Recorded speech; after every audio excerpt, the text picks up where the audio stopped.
नुकतीच गुरुपौर्णिमा पार पडली आहे आणि गुरुपौर्णिमेच्या दिवशी आपल्याला माहिती आहे की गुरु शिष्य हे भेटतात, त्यांच्याकडून एकमेकांना शुभेच्छा दिल्या जातात. मात्र पुण्यातील अप्पर इंदिरानगर परिसरामधल्या एका भाजपच्या महिलेने, काही महिला नगरसेविकेने जे काही केलंय त्यामुळे मोठा संताप व्यक्त केला जातो. यामध्ये विरोधी पक्षनेते असतील किंवा विरोधी पक्ष असतील यांच्याकडून मोठ्या तीव्र असा संताप व्यक्त केला जातो. खरं तर पुणे टाइम्स मिरर आणि सिविक मिररने याबाबतचे फोटो जेव्हा आपल्या प्रसारमाध्यमांवर प्रदर्शित केले तेव्हा त्याला खूप त्यावर लोकांकडून आक्षेप घेण्यात आला आणि त्यांचं जे कृत्य आहे तर त्याच्यावर बऱ्याच जणांकडून आक्षेप वर्तवण्यात आला. आणि त्यानंतर आता या सगळ्यावर नेमकं या राजकीय लोकांचं काय म्हणणं आहे हे आपण जाणून घेणार आहोत. यामध्ये आता राष्ट्रवादीचे जे विरोधी पक्ष नेते आहेत त्यासोबतच गटनेते असणारे निलेश निकम जे आहेत तर त्यांचं या सगळ्या याच्यावर काय म्हणणं आहे ते आपण जाणून घेणार आहोत.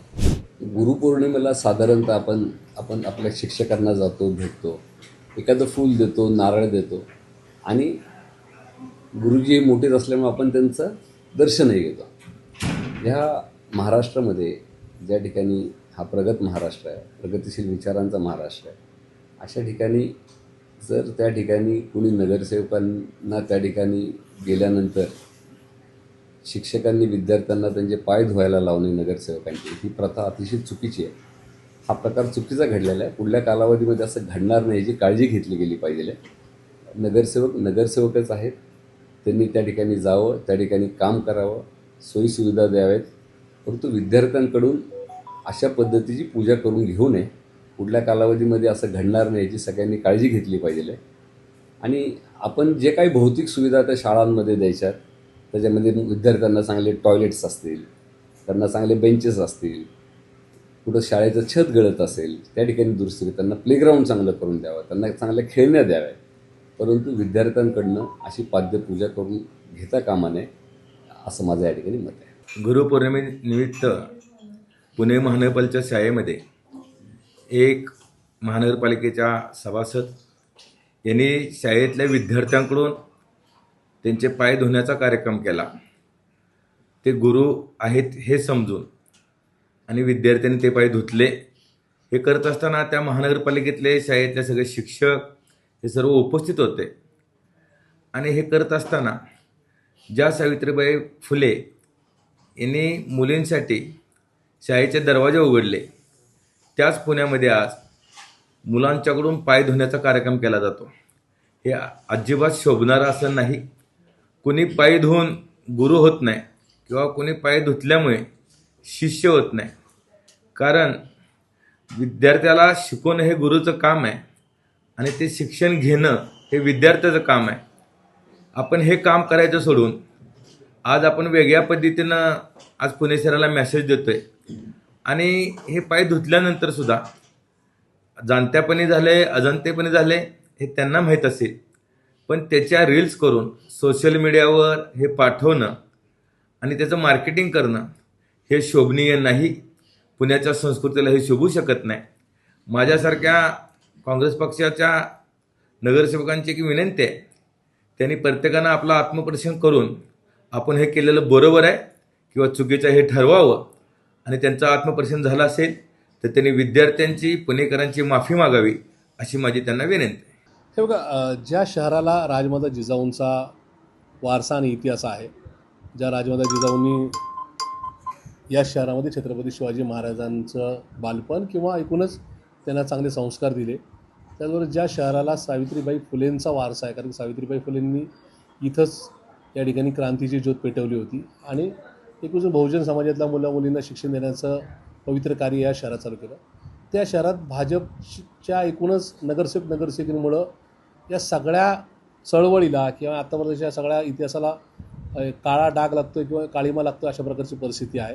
मी मागच्या 10-12 वर्षापासून सांगतो आहे की जे आपण पाकिस्तानमध्ये, बलुचिस्तानमध्ये, अफगाणिस्तानमध्ये पाहिलं,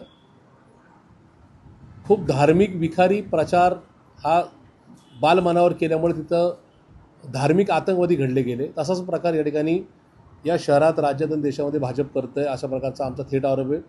तर की जी कोवळी वय आहेत, म्हणजे मी तो व्हिडिओ पाहिला ज्याच्यामध्ये भाजपच्या नगरसेविका साठे ताईंनी गुरुपौर्णिमेच्या दिवशी एका 3 वर्षाच्या मुलीकडून पाद्यपूजन करून घेतलं. म्हणजे ते 3 वर्षाची मुलगी जी स्वतःच्या हाताने ग्लासने पाणी पण पिऊ शकत नसेल, त्या मुलीनी हातात पाण्याचा ग्लास घेऊन त्या नगरसेविकेचे पाय धुतले, त्याला हळदी कुंकू लावलं, त्या पायाला हात ठेवून डोकं ठेवून त्या पायावर नतमस्तक झाली. म्हणजे त्या मुलांना ज्या कोवळ्या वयामध्ये आपण कसं या ठिकाणी दुडदुडू नका पळायचं, चांगलं शिक्षण घ्यायचं, चांगले संस्कार घ्यायचे किंवा चांगल्या नका खूप दिनचर्या ठेवायची, त्याच्याऐवजी अशा प्रकारे अंधभक्ती जी शिकवली जाते ती ही निश्चित नाही का नामुष्कीची बाब आहे. भाजपनी या शहरातल्या नागरिकांची माफी मागावी ही मागणी आहे आणि त्याही पलीकडे जाऊन पुणे पोलिसांनी या संदर्भात कायद्याच्या एकूण सगळी पडताळणी करावी, अन्यथा आम्ही कोर्टात जाऊ. जर 3 वर्षाच्या मुलीकडून अशा प्रकारचं कृत्य राजकीयदृष्ट्या करून घेतला असेल तर मात्र संबंधित नगरसेवकावर सुद्धा गुन्हा दाखल व्हावा ही आमची पुणे शहर काँग्रेसची मागणी आहे. नाही, जो न्याय नगरसेविकेला तोच न्याय शिक्षक शिक्षिका आणि मुख्याध्यापकांना आहे. कारण की शेवटी त्यांनी त्या मुलीला तशा प्रकारे नाही का कृती करायला लावली. पण त्याच्या पलीकडे आम्ही लोकप्रतिनिधी आहोत. आम्हाला तर एक वेळ शिक्षिका किंवा प्राचार्य तिथं म्हणजे प्रिन्सिपल जे आहेत ते बदलीमुळे घाबरून कदाचित नगरसेविकेच्या पाय धुवायला लावत असेल.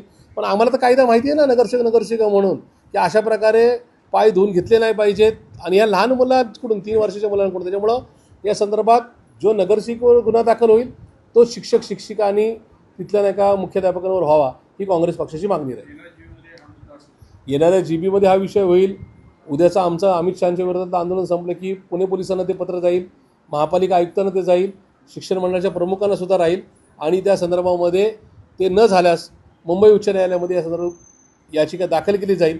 उद्या मान्य देवेंद्र फडणवीस जे राज्याचे मुख्यमंत्री आहेत त्यांना सुद्धा या संदर्भातलं पत्र दिलं जाईल. ज्या ठिकाणी विद्यार्थ्यांना शिक्षण द्यायचं असतं, त्यांना गुरुबद्दल आदर करायला शिकवायचा असतो, तर अशा ठिकाणी या नगरसेविकांनी, भाजपची जी नगरसेविका आहे तर त्यांनी अशा प्रकारे विद्यार्थ्यांकडून राजकीय प्रचार केला किंवा राजकीय लोकांचा सन्मान केला, अशा प्रकारचं वक्तव्य केलं जातं आणि यामुळेच चांगलीच खळबळ उडालेली पाहायला मिळते. या सगळ्या प्रकरणावर आता या महिला नगरसेविका ज्या आहेत त्यांचं नेमकं काय विधान येईल, त्यांचं यावर नेमकी काय प्रतिक्रिया आहे हे जाणून घेणं सुद्धा महत्त्वाचं ठरणार आहे. कॅमेरा पर्सन अजय गांगुर्डेसह मी मोना यनपुरे, सिविक मिरर, पुणे.